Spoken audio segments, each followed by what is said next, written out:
I started casting at UC Berkeley because I looked like a student. I was the right age of a student, and they didn't know I wasn't a student, and so I just went in and acted like a student. I knew how students were supposed to act.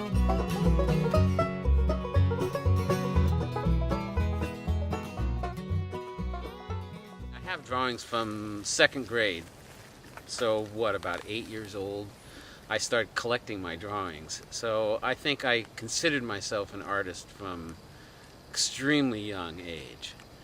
And then when I took that trip, I was 12 and 13. It was 1964, 65. My dad was hired by the French government to go on a dig in Syria and then come back to Paris and translate these texts that they found there. He's a scholar of ancient Semitic languages, so he can read this language that nobody else can read. We went on this trip for a year, went to Syria, all the Middle East, and then back through Italy and Rome and Florence, and 6 months in Paris. So that trip, I got to see everything that was created in Western art, and kept a portfolio of drawings and paintings during that trip. And came back from that trip with that portfolio, entered high school, and Claremont High School was unusual. Claremont, California is unusual in that there's 7 colleges there in a small town of just a few thousand people at the time. So the high school student body is made up of sons and daughters of professors. Everybody's a professor in town. All the kids understand universities, and the high school had 4 full-time art teachers, and they had a whole art quad, a whole art department. So I was able to take painting, sculpture, printmaking, ceramics, in high school, glass blowing in high school. They had 16 wheels, walk-in kilns. I could do life-size figures in clay. I was able to major in art at a high school level. It was all mixed up, and so you could schedule each day the way you wanted it to. And so I scheduled art every day, an art class, and on Tuesdays I took only art classes. I didn't take any math classes or history classes or biology classes on Tuesdays. When I went to school on Tuesday, I was in the art department the whole day.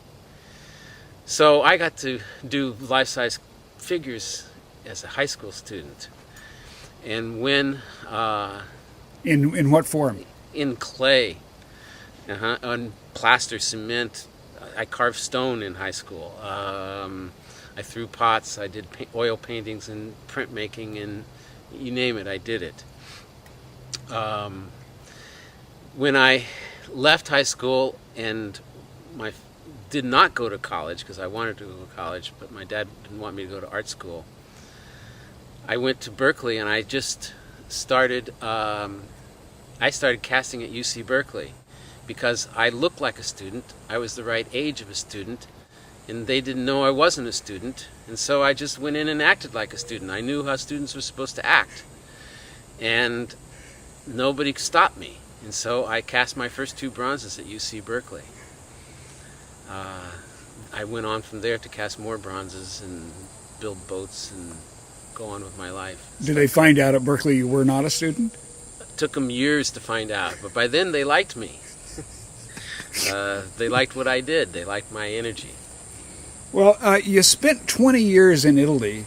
Have you thought about what your life would have been without that experience? Would have been different had I been able to go to that art school out of high school, Philadelphia Academy of Fine Arts. I probably would have gotten grants to go to Europe. I would have gotten there sooner than I actually did. I would have met the right connections to get into galleries better. I would have had more of the paper behind the artist to make me more accessible. But I might have also fallen into teaching too soon or something like that, and not have had those experiences of running a studio in Italy.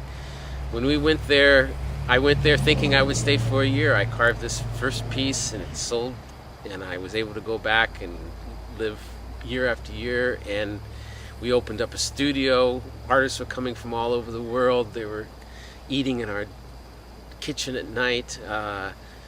We learned many languages. It was a life, unbelievable life. You can't ever tell if you verge from here whether you would ever get back there, but no, we had a fabulous life. But I've never had a show, so my resume sucks. You know, I didn't need a show. I sold right out of my studio. I don't have an education. My resume sucks. I have a high school diploma. You know, there's a lot of things that I apply for that I get rejected on just because I haven't lived a standard life.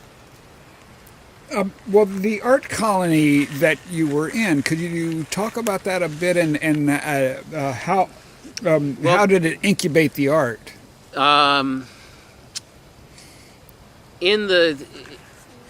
Before the war, artists like Jean Arp and Noguchi and other people came to Carrera in Pietrasanta in Seravezza.